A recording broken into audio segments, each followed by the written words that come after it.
च सुरेन्द्रे च कौशिके पाद संस्पृशि निर्विशेष मनस्काय श्री वीरस्वामिने नमः। भगवती सूत्र के 12वें शतक और 9वें उद्देशक में कहा गया है, कतिबिहाणम भन्ते देवापन्नत्ता गोयमा पंचबिहा देवापन्नत्ता तंजहा भवीयदव्व देवा नरदेवा धम्मदेवा देवातिदेवा भावदेवा। प्रश्न किया गया कि भन्ते देव कितने प्रकार के होते हैं। हमारी सृष्टि में विभिन्न प्राणी रहते हैं। नारक हैं, नरक में रहने वाले प्राणी नारकीय जीव, तिर्यंच हैं, पशु पक्षी पेड़ पौधे आदि, मनुष्य हैं और देव भी हैं, देवता भी हैं। तो प्रश्न किया गया, देव कितने प्रकार के प्रज्ञप्त हैं। हम सामान्यतया तो जो देव गति में रहने वाले हैं उनको देव कहते हैं। यहाँ पर थोड़ा अलग संदर्भ है। केवल वे ही देव नहीं बताए गए हैं, और भी देव बताए गए हैं। वे तो हैं ही, और भी देव बताए गए हैं। देव का मतलब है, यूं तो पीड़ा करने वाले भी देव। दूसरा अर्थ है जिनकी आराधना की जाती है, जिनकी पूजा की जाती है, वो देव होते हैं। जिनकी आराधना की जाए वे देव होते हैं। तो उन देवों की भी आप लोग गृहस्थ लोग भैरू जी, माता जी, हनुमान जी, ऐसे देवों की भी पूजा करते हैं, कुल देवियों की पूजा करते हैं। तो वे उनकी आराधना होती है, तो वे देव हैं। देव के यहाँ 5 प्रकार बताए गए हैं। गौतम, देव 5 प्रकार के प्रज्ञप्त हैं। जैसे 5 प्रकारों में भव्य द्रव्य देव, नंबर 2 नर देव, नंबर 3 धर्म देव, नंबर 4 देवातिदेव और नंबर 5 भाव देव। ये 5 प्रकार बताए गए हैं। पहला प्रकार है भव्य द्रव्य देव, यानी वह प्राणी जो अगले जन्म में देव गति में पैदा होने वाला होता है, वह भव्य द्रव्य देव है। 3 शब्द हैं, भव्य द्रव्य देव। अब देव तो है ही, देवगति वाला देव मान लें। 2 शब्द और हैं, भव्य और द्रव्य। तो यहां भव्य का मतलब क्या है? भव्य यानी होने वाला, भावी, भविष्य में होने वाला। भव्य यानी होने वाला देव। और द्रव्य, वर्तमान में वह वास्तविक देव नहीं, वर्तमान में द्रव्य देव है। होने वाला है और वर्तमान में द्रव्य है, भाव नहीं है, वो प्राणी भव्य द्रव्य देव कहलाता है।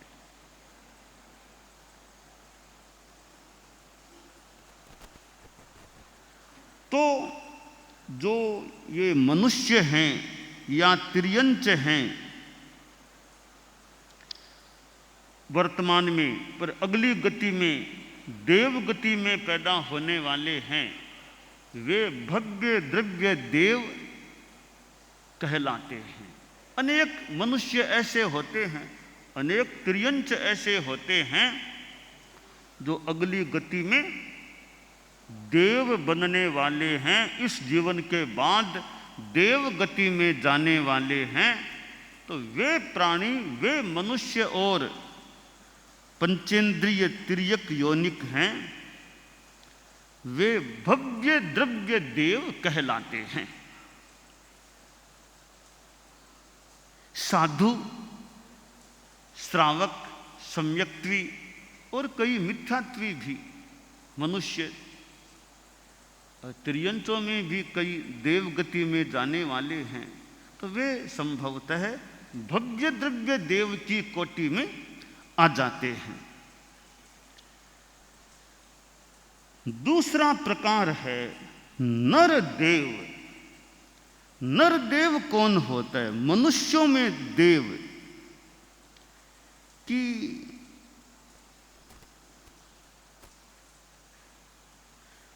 जो मनुष्यों में मुखिया नरेंद्र होते हैं, नरेंद्र जैसे चक्रवर्ती हैं, तो ये चक्रवर्ती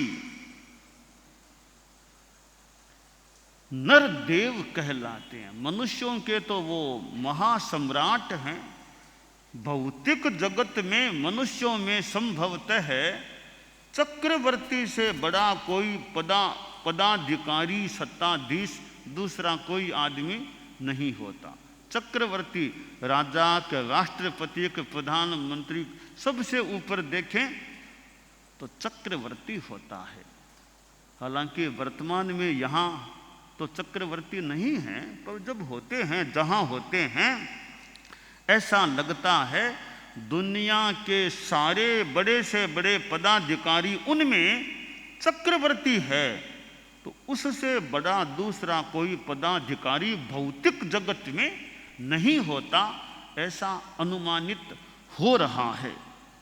तो नरदेव चातुरंत चक्रवर्ती राजा,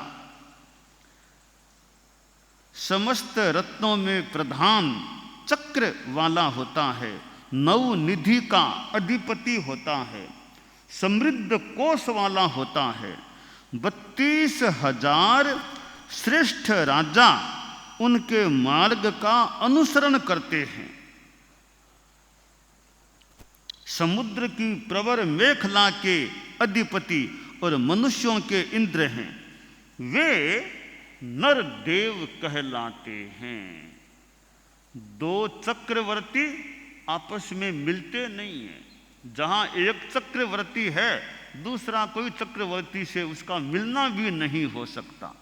दो तीर्थंकर भी आपस में मिलते नहीं हैं। दो राष्ट्रपतियों का मिलन हो सकता है, दो प्रधानमंत्रियों का, अनेक प्रधानमंत्रियों का मिलना हो सकता है, अनेक राष्ट्रपति भी कभी मान लो मिल लें, राजा भी अनेक आपस में मिल लें, अनेक मुख्यमंत्री साथ मीटिंग कर लें, पर चक्रवर्ती अकेला ही रहता है, दूसरा कोई चक्रवर्ती उसके साथ मीटिंग करे, मिले, ऐसी परंपरा सामान्य रूपेण नहीं होती है।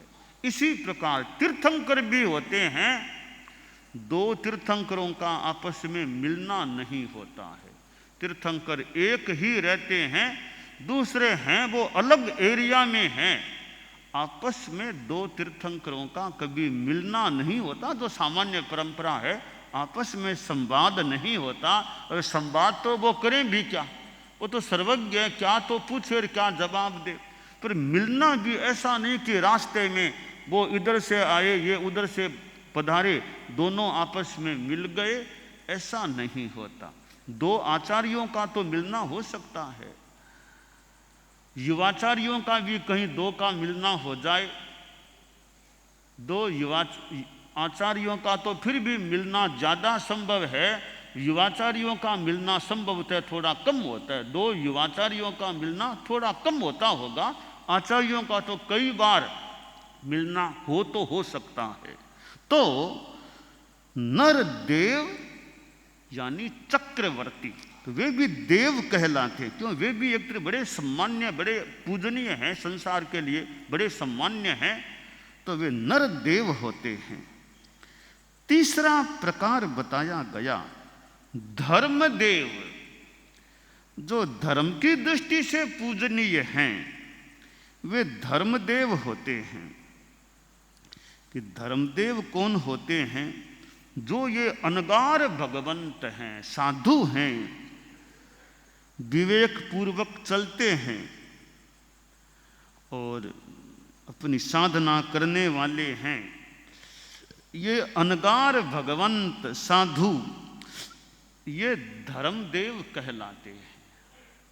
इनमें सम्यक ज्ञान, सम्यक दर्शन, सम्यक चारित्र हैं। वो धर्म के क्षेत्र में पूजनीय होते हैं, आराधनीय होते हैं।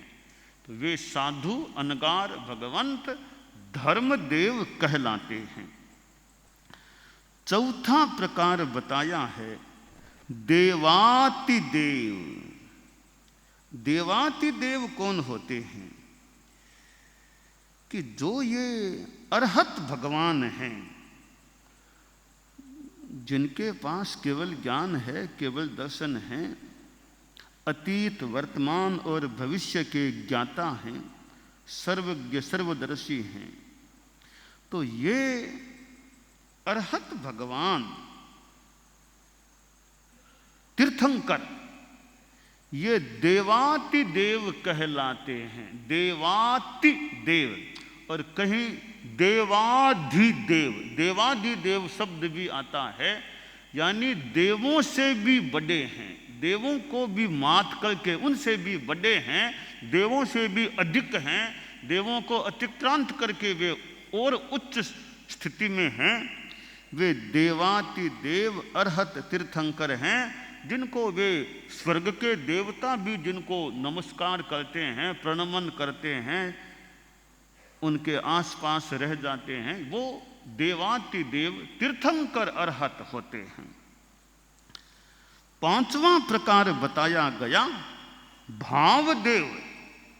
भावदेव कौन होते हैं? जो वस्तुतः वर्तमान में जो देवता हैं, भवनपति, यंत्र, ज्योतिष्क, वैमानिक, ये चार प्रकार के जो देव गति के देव हैं, नरक गति, त्रियंच गति, मनुष्य गति, देव गति, इस चौथी गति देव गति में जो हैं वे देव भाव देव होते हैं। वे वास्तव में सांसारिक स्थिति वाले, वो चौथी गति वाले देव होते हैं, उन्हें भाव देव कहा गया है। तो ये देवों के 5 प्रकार बताए गए हैं।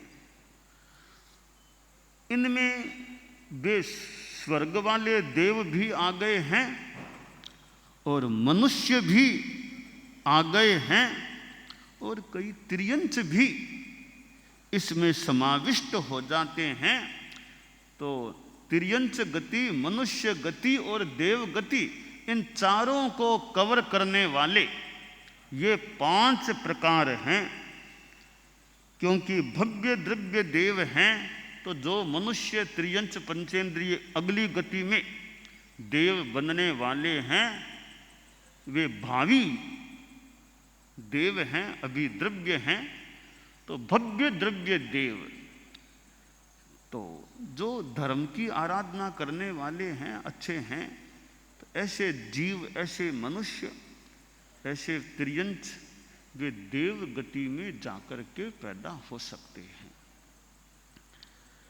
और नरदेव हैं चक्रवर्ती। तो चक्रवर्ती बनना भी तो एक बहुत पुण्यशालिता की बात है। और तीर्थंकर, जैसे कई मनुष्य ऐसे भी हैं, एक ही जीवन काल में वे नर देव भी बन जाते हैं और देवाति देव भी बन जाते हैं। भगवान शांतिनाथ, ऐसे कुंथुनाथ, अरनाथ, 3 आश्रय तीर्थंकर चक्रवर्ती भी बने और उसी जन्म में, उसी जीवन में वे चक्रवर्तीपना छोड़ दिया और साधु बन गए और तीर्थंकर भी बन गए। तो कुछ कुछ मनुष्य ऐसे भी होते हैं जो नर देव और देवाति देव दोनों एक ही जन्म में बन जाते हैं।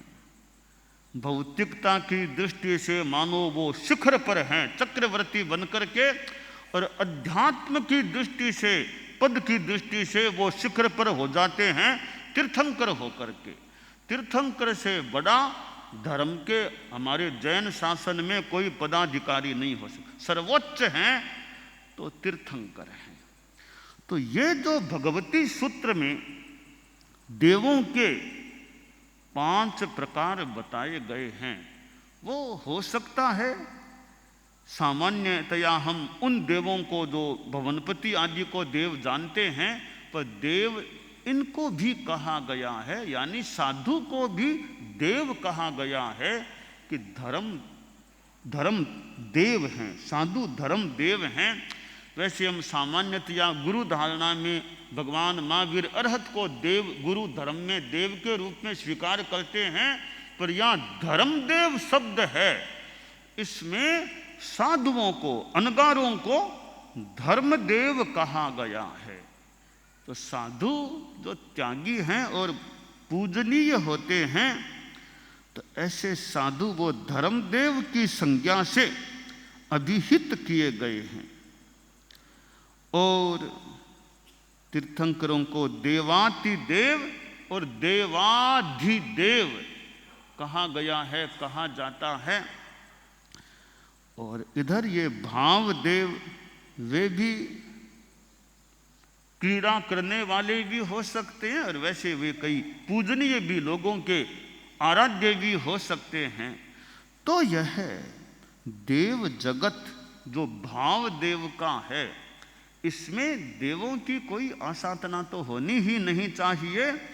उन देवों की भी लोग पूजा करते हैं, भैरू जी, माता जी, हनुमान जी आदि आदि आदि की पूजा करते हैं। और वो एक प्रकार से आसाधना न हो देवों की, एक सांसारिक लौकिक पूजा हो सकती है। भी संसार में पूजा की जाती है, अपने अपने कुल परंपरा के जो मान्य आराध्य देव हों, देव पूजा की जाती है।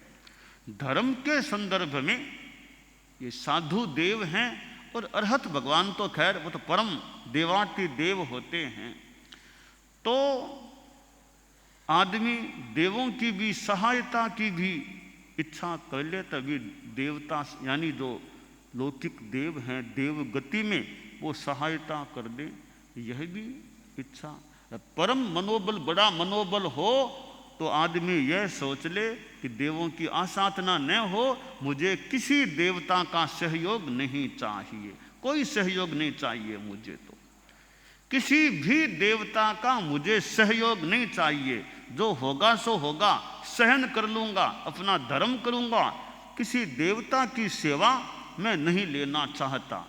यह बहुत एक अच्छा बड़ा संकल्प हो सकता है, पर हम कई बार देव गति वाले देवों की भी सहयोग की कामना करने वाले करते हैं। कोई ऐसी बुरी बात तो नहीं है, कोई बुरी बात नहीं, आदमी सहयोग मांग लेता है, पर उनकी भी सहयोग की कामना न रखे, वो बहुत ऊंची बात है। श्रावकों के लिए भी शास्त्र में आता है असहज कि ऐसे भी श्रावक हो सकते हैं या होते हैं, देवों की सहायता की कामना नहीं करते, कोई इच्छा नहीं करते, वे असहज सहायता नहीं मांगते देवों की भी। यह बहुत ऊंची बात है, सामान्य आदमी के लिए तो मुश्किल काम हो सकता है, वरना कठिनाई आई तो देवों को हम याद कर लेते हैं, देवता मौके पर हमारी सहायता कर दे, ठीक है, कोई बुरी बात तो ऐसी है नहीं, लगती नहीं।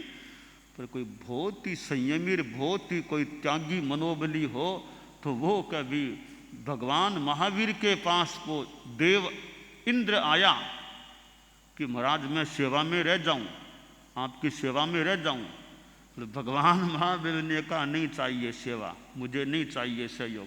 तो ऐसे कोई महामनोबली हो तो देवता की सेवा सहयोग की भी अपेक्षा नहीं रखते, कामना नहीं रखते।